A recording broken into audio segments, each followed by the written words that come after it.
Welcome back to the Deep Dive. Today, we've got a massive amount of material to work through. It's really a full-scale analysis of, well, the next global cycle. Yeah. A briefing that maps out the geopolitics, the economics, and the tech forces that are shaping 2025 and even into 2026.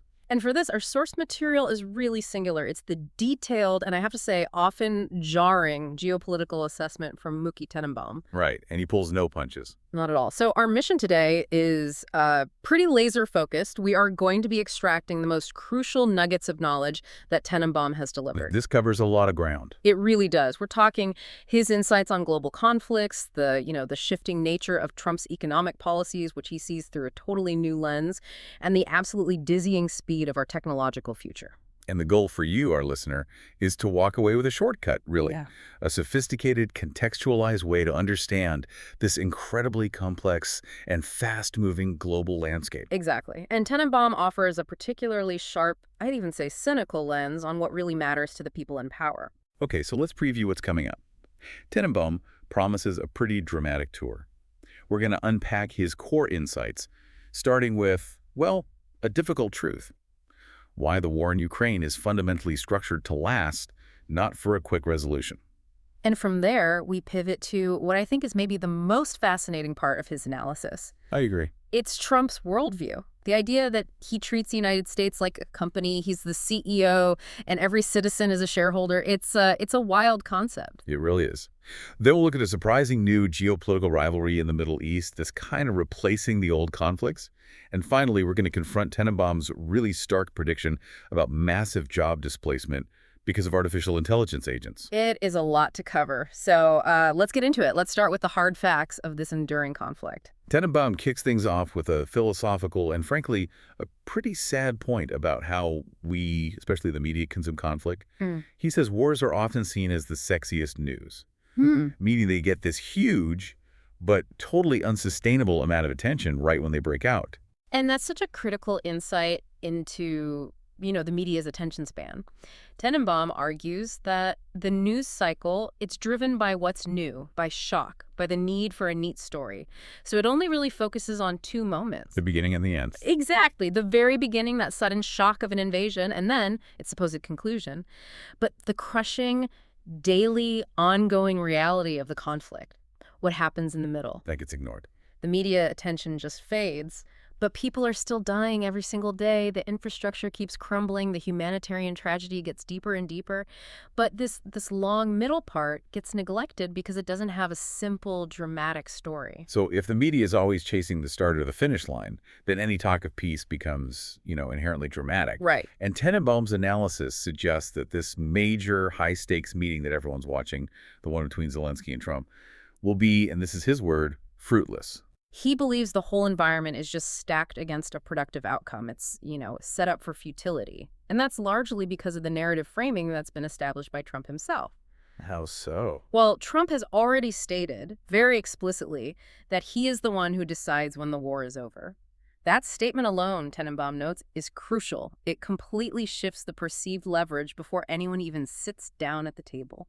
So he's not coming to mediate. He's coming to dictate. He's coming to dictate terms based on what he sees as America's interests, period. And that posture, according to Tenenbaum sources, has already been met with immediate, very calculated resistance from the Kremlin. Oh, absolutely. And this tells you everything you need to know about Russia's non-negotiable position, regardless of who is meeting with whom. So what was the move? So the joint plan from the U.S. and Ukraine suggested that the Donbas region, the absolute epicenter of the fighting, would be demilitarized. Putin's response was immediate, it was public, and it was an absolute rejection. No negotiation on that point. None. He insists on uncompromised absolute control. And Tenenbaum sees this hard line as basically killing any immediate diplomatic solution before it even begins. The Russian position is just fixed on getting the maximum possible military gains. And this connects to a really depressing pattern that Tenenbaum observes. He says that immediately after any big talk of peace or a highly publicized meeting, Russia seems to respond by just cranking up the violence. He cited the historical Alaska meeting as a key example. Right after those talks, Russia launched a terrible, immediate attack on Ukraine. Why? What's the logic there? Tenenbaum connects this pattern to a very simple, almost primal motive. It's not just about tactics on the battlefield. It's political signaling. It's designed to crush hope and to assert dominance. He uses a pretty graphic analogy for it. He does. He says Russia is marking the territory like a dog urinating on trees. The signal is just unmistakable. I am not letting up, and maybe more importantly, I am negotiating from the strongest possible position. It's a violent diplomatic statement. It's a blatant assertion of strength. It's designed to undermine any idea that Russia is weak or that they're genuinely willing to compromise right now. The attacks are the diplomacy. Which brings us to the core. Very difficult thesis that Tenenbaum offers on the war's timeline. This is a belief he's held since the very beginning. Yes, and this really informs his whole assessment of why this conflict will endure.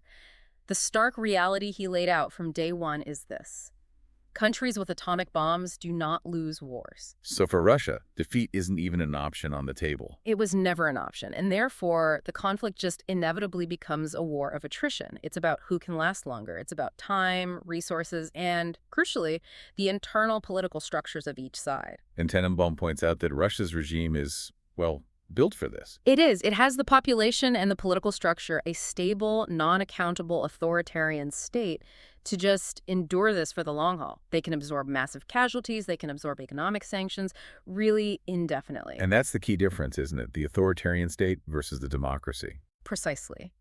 Tenenbaum argues that time works against Ukraine. They're fighting valiantly, they remain a democracy, but that very structure creates vulnerabilities that Russia just doesn't have. Like what? Well, dependence on Western aid, which is subject to, political cycles, the need for public consent, for mobilization, for sacrifice, the vulnerability to political infighting, and just sheer fatigue. The long-term costs of a democracy fighting a grinding war of attrition are just inherently higher. This imbalance is why Tenenbaum is so certain it's structured to endure, not to end. Exactly. Okay, so if that's a dark reality of the conflict, Tenenbaum then transitions to what he believes was the single most important geopolitical change of the past year. An event he thinks has profoundly reset the global balance of power. He identifies the destruction of Iranian atomic power as that single most significant shift. Now, he's very careful with his definition here. This wasn't, a big military strike you saw in the news. Right. It was a coordinated, multifaceted operation. It involved political pressure, economic measures, hostage releases, and critical agreements in Gaza. So while the headlines are all about Trump's return, Tenenbaum is saying, look over here, this is the real story. He's stressing that this action limiting Iran's nuclear capability, neutralizing that immediate regional threat, was a massively impactful event, and it connects directly to the future policies of the U.S. president. He argues it successfully curtailed one of the world's most destabilizing nuclear threats. And that successful containment in the Middle East definitely sets the stage for a huge shift in global alliances, and particularly how Tenenbaum sees Europe's current place relative to the United States. His description is just stunningly blunt. It is. It's a brutal, completely unvarnished observation. Tenenbaum asserts that Europe has effectively become vassal states of the United States. Vassal states, that's such a provocative term. It is, and he argues they've basically surrendered their strategic autonomy in exchange for security guarantees.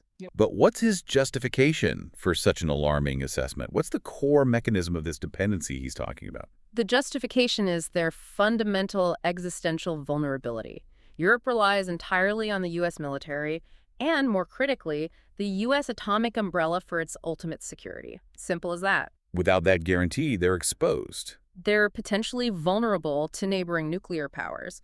And Tenenbaum points out this dependence means Europe has to comply, often reluctantly, with U.S. strategic wishes, even when those wishes go against their own economic or diplomatic interests. I do wonder, though, should we challenge that a bit? I mean, dependency is clear, but isn't there an argument that Europe is actually using its increased defense spending within NATO to demand more influence? Tenenbaum sees that increased spending, but he views it as forced compliance, not genuine influence.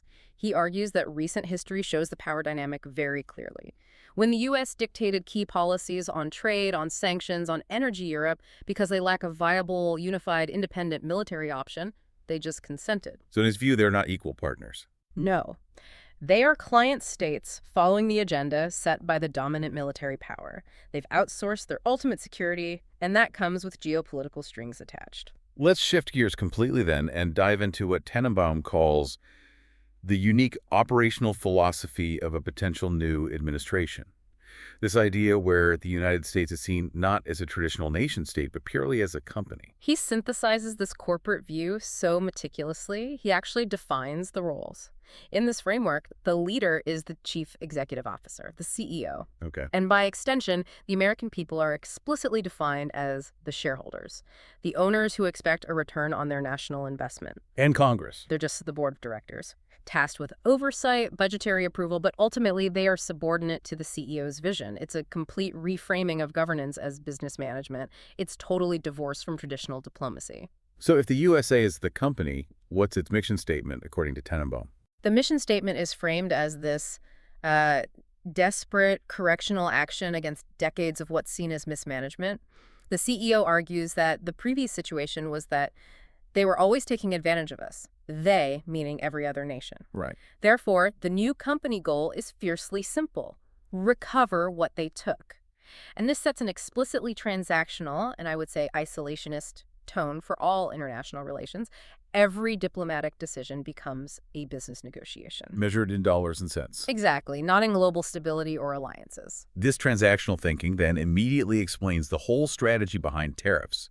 Tenenbaum sees them as having a purpose way beyond just commercial policy. Oh, absolutely. He views the tariffs as being fundamentally about one thing: gaining money. Money, he stresses, is the core tenet of the CEO's thinking. It's his entire political philosophy. It's not even about protecting specific industries. That's a secondary benefit, sure, but it's primarily about revenue generation for the company to then distribute to its shareholders, the American people. If money is the core tenet, how does Tenenbaum say that applies to something like, say, advanced technology? You'd think strategic concerns about global dominance would be the priority there. You would think so. But Tenenbaum cited a specific and frankly chilling example about the chips used for artificial intelligence, the most critical technology of the next decade. Right. In the discussion about exporting these crucial AI chips, the position of the administration, according to Tenenbaum, was explicitly monetary, not strategic in the old sense. The CEO stated that if these chips are exported, they have to pay a significant 15% exit tariff. A 15% exit tariff. Wow. Who pays that? And what does Tenenbaum think that does to the global supply chain? Well, the tariff is paid by the exporting American company, but it functions as a massive tax on the whole global technology market. It forces foreign buyers, governments, or companies to either pay this huge premium or try to localize production, which is incredibly difficult for advanced chips. So Tenenbaum sees this not as protectionism, but as forced revenue generation. Yeah. Exactly. It shows that even in the most strategic sector, the immediate concern is monetizing the U.S. advantage through fees. It's a complete divorce from the ideals of open markets or global tech cooperation. So Tenenbaum is basically highlighting this new paradigm, the end of ideals, replaced by a kind of brutal economic pragmatism. It's the death of ideological diplomacy, that's what he's saying. The post-war era of idealistic goals promoting democracy, human rights, collective security, it's effectively over. And it's being replaced by Or a purely pragmatic world where economic transactions, financial leverage, and immediate national or corporate gain dominate every single decision. Alliances are just cost-benefit partnerships now. They can be easily dissolved if the balance sheet turns negative.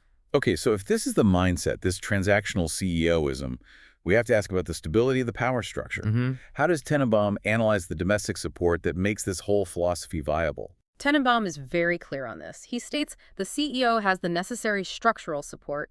Domestically, they generally control Congress and the Supreme Court, which provides a buffer against internal challenges. So the normal checks and balances are less effective. Less effective. He argues that while public opinion might fluctuate and the headlines can be critical, the CEO's political survival doesn't actually depend on broad consensus. Instead, Tenenbaum points to the crucial role of the dedicated base. That's what provides the real political momentum. Absolutely. Tenenbaum identifies that roughly 30% of the population forms this core of, in his words, hardcore fanatics. This isn't just about loyal voters. This is a segment that is politically engaged, highly motivated, and their support is unwavering no matter what happens. And that provides a stable foundation. It's an ironclad foundation. It prevents his overall support from just dissolving and gives the administration the political backbone it needs to pursue this disruptive transactional agenda around the world.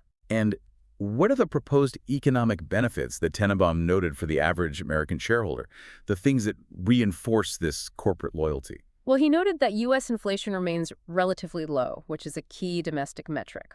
But more importantly, the CEO's proposal to distribute the tariff money, the company's revenue, by giving every American a $2,000 check. Wow. That reinforces the literal idea that they are shareholders in the nation's success.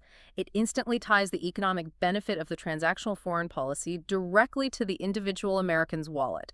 It's how you get maximum domestic buy-in for this America First business model. That $2,000 check is a powerful political tool. But Tenenbaum makes an equally fascinating and kind of shocking point about the isolationism of the American shareholder. This basically explains why this whole CEO doctrine works so well. And this is so key to understanding its success because it defines their priorities. Tenenbaum points out that most Americans are profoundly isolationist. He cites the staggering statistic that only 17% of Americans have ever traveled outside the U.S. Only 17%. And he suggests a large chunk of that population hasn't even left their own state. And because of this profound insularity, they genuinely do not care about global issues.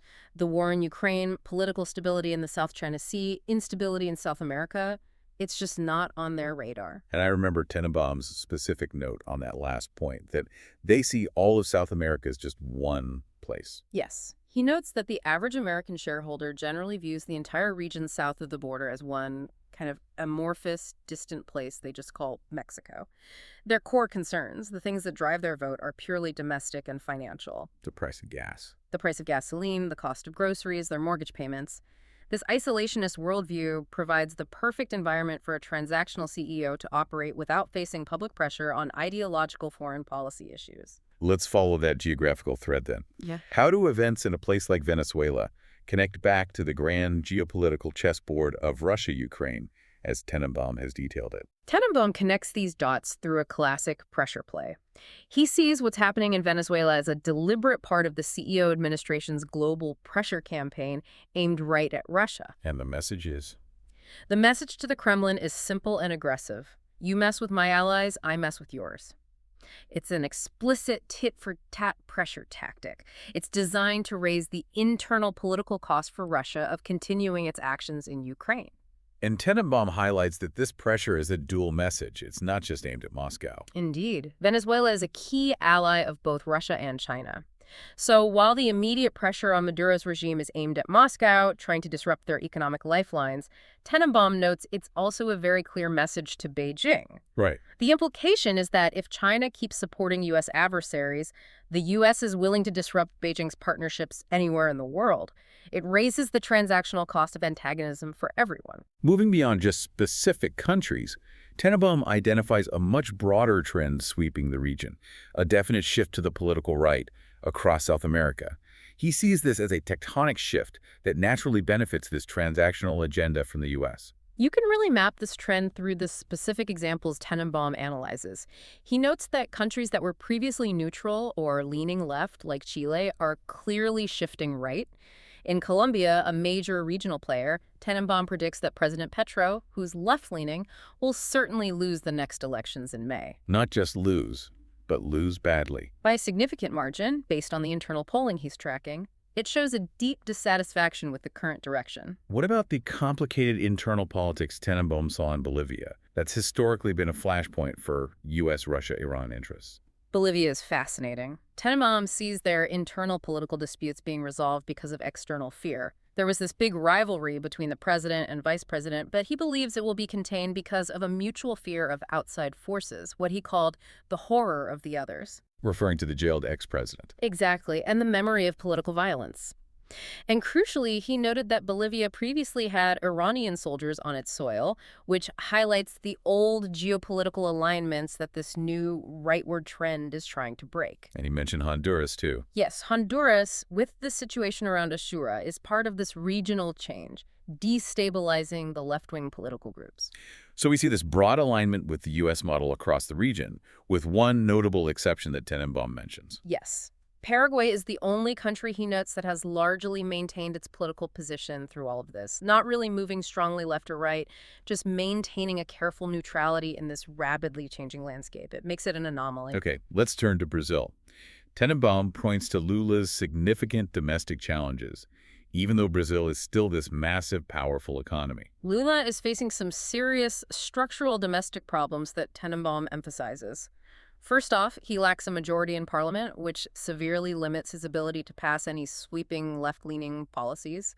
Second, and this is a key metric for future forecasting, Tenenbaum notes that Lula's likely successor, should he not run again, is currently positioned as center-right, not left-wing. So that suggests an eventual political shift away from Lula's ideology regardless. And this brings us to the critical electoral forecast that Tenenbaum provided, which seems to hinge entirely on who the opposition runs against him. That's the key metric he uses to gauge Lula's vulnerability.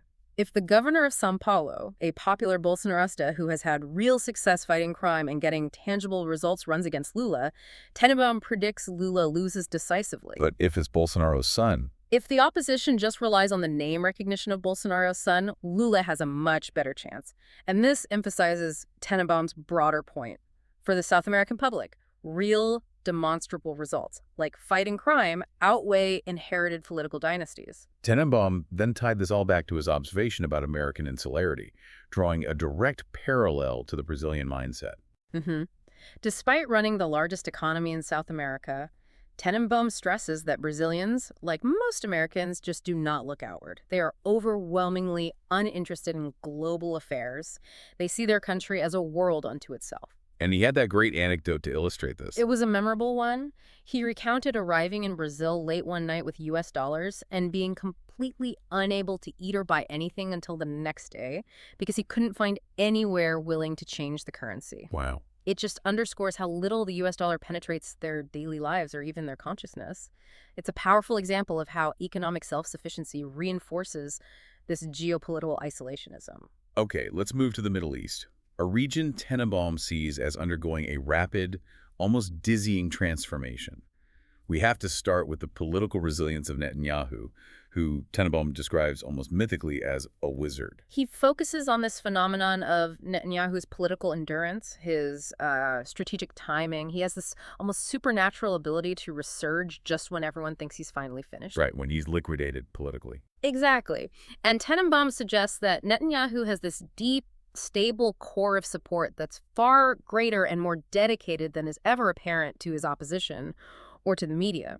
He consistently leverages external crises to consolidate his internal power. And Tenenbaum highlighted a very recent, highly provocative diplomatic move that he sees as classic Netanyahu maneuvering. Yeah, in a move designed to generate leverage and secure unexpected alliances, Netanyahu recently announced the recognition of Somaliland. Somaliland. Which, as Tenenbaum points out, is a former British colony, a Muslim state that almost no other nation recognizes, and it's located at a crucial choke point on the Red Sea. So what's the strategic goal here? Tenenbaum suggests it's twofold. First, incorporate Somaliland into the Abraham Accords framework, which expands the regional pro-Israel alliance. And second, gain vital strategic access or leverage in the critical Red Sea shipping lanes. This is classic Netanyahu wizardry, using an unorthodox move to get a disproportionate strategic gain. But the immediate future of the region is dramatically complicated by what Tenenbaum warns is a growing and hardening confrontation with Turkey. He stresses this is not a conflict that's just going to fade away. He's deeply concerned that this confrontation with Turkey could rapidly escalate. He notes that President Erdogan is facing internal political pressures. He has about a year left before the crucial 2027 elections.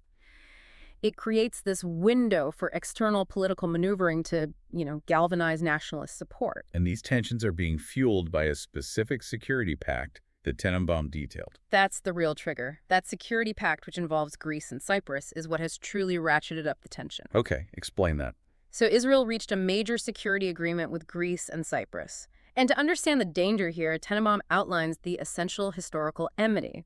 Even though they're all in NATO, Turkey and Greece deeply, deeply hate each other because of long-standing, violent historical conflicts. Right, over Cyprus and the Aegean. Exactly. And Tenenbaum offered this stark detail to illustrate the antagonism.